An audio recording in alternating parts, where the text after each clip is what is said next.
Hi guys, welcome to my YouTube channel. This video is about Bitcoin drops below December flash crash price. The live Bitcoin price today is $43,220 with a 24-hour trading volume of 42,926,139,031. We update our BTC to USD price in real time. Bitcoin is down 6.75% in the last 24 hours. The current CoinMarketCap ranking is number 1, with a live market cap of $817,786,836,870.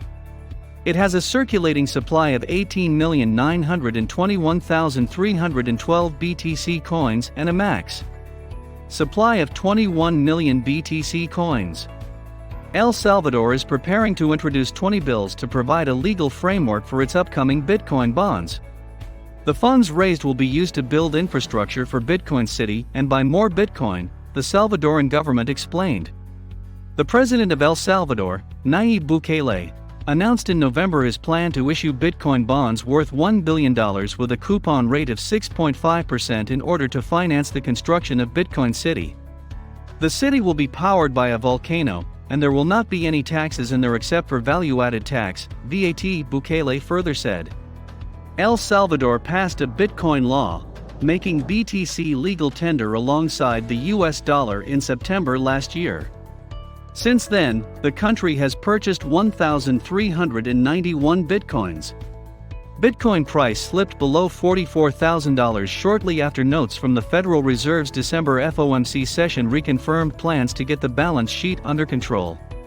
Bitcoin, BTC, and the wider cryptocurrency market fell under as equities markets pulled back at the closing bell after minutes from the Federal Reserve's December FOMC meeting showed that the regulator is committed to decreasing its balance sheet and increasing interest rates in 2022. Data from Cointelegraph Markets Pro and TradingView shows that after oscillating around support at $46,000 for the past couple of days, Bitcoin was hit with a wave of selling that pulled the price to an intraday low of $43,717. A foreshadowing of January 5's pullback was offered by crypto analyst and pseudonymous Twitter user Rekt Capital, who posted the following chart highlighting the many similarities between this BTC range and May 2021. If Bitcoin's share of the market were to rise to 50%, the price of the coin would rise to just over $100,000, for a compound annualized return of between 17% and 18%. Bitcoin changed hands at $44,276.74 each last night, down 4.5%, after rallying by 60% last year. The currency exists as strings of computer code and is not backed by physical assets or mainstream currencies. Supply is capped at 21 million coins, a design feature that proponents argue makes it a hedge against inflation. Bitcoin, which is the world's largest cryptocurrency, hit a record of almost $69,000 in November. Despite a recent stumble, the price is still nearly 50 times higher than 5 years ago. Bitcoin fell to as low as $42,500 in Asian hours on Thursday morning after trading above $47,000 on Wednesday. Traders took on $317 million worth of losses on Bitcoin-tracked futures alone, with 87% of those positions betting on upward price movements. A drop in Bitcoin prices led to altcoin markets seeing deep cuts. Over 200,000 positions were liquidated in the past 24 hours, with the bulk of the losses coming during the US hours. More than 87% of the $800 million in liquidations occurred on long positions, which are futures contracts in which traders bet on a price rise. Crypto exchange OKX saw $241 million in liquidations, the most among major exchanges, while traders on Binance took on $236 million in losses. The largest cryptocurrency by market value dropped as low as $42,505 in early Asia trading Thursday. That pushed the price to the weakest since it touched $42,296 during a weekend crash at the start of last month. It rallied back to around $43,200. Bitcoin has surged by about 500% since the end of 2019 in the wake of stimulus measures put in place during the COVID-19 pandemic. Bitcoin had climbed to a record of almost $69,000 in early November after U.S. regulators allowed Bitcoin futures-based exchange-traded funds.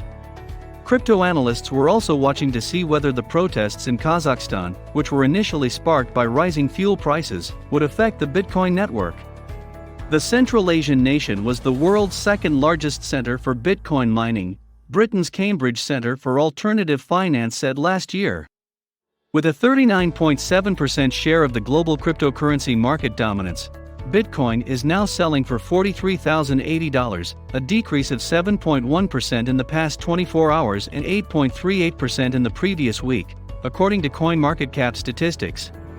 As a result of the Bitcoin price crash, in turn, it has affected the overall market, with the total market capitalization of all cryptocurrencies standing at $2.05 trillion, representing an 8.58% decrease over the previous day.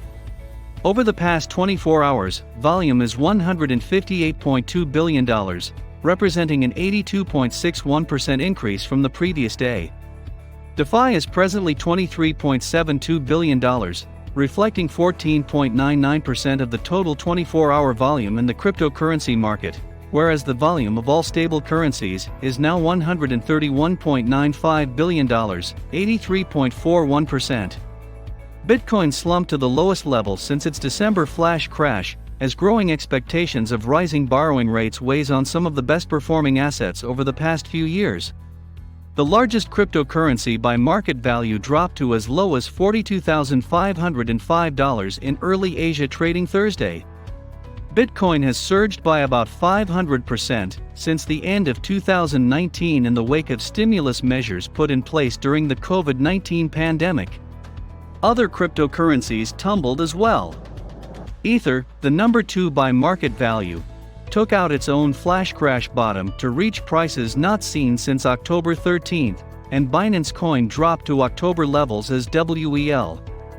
Banca Generali, an Italian bank with $87 billion in assets, will reportedly integrate Bitcoin services to its platform early this year through a partnership with Bitcoin company Conio.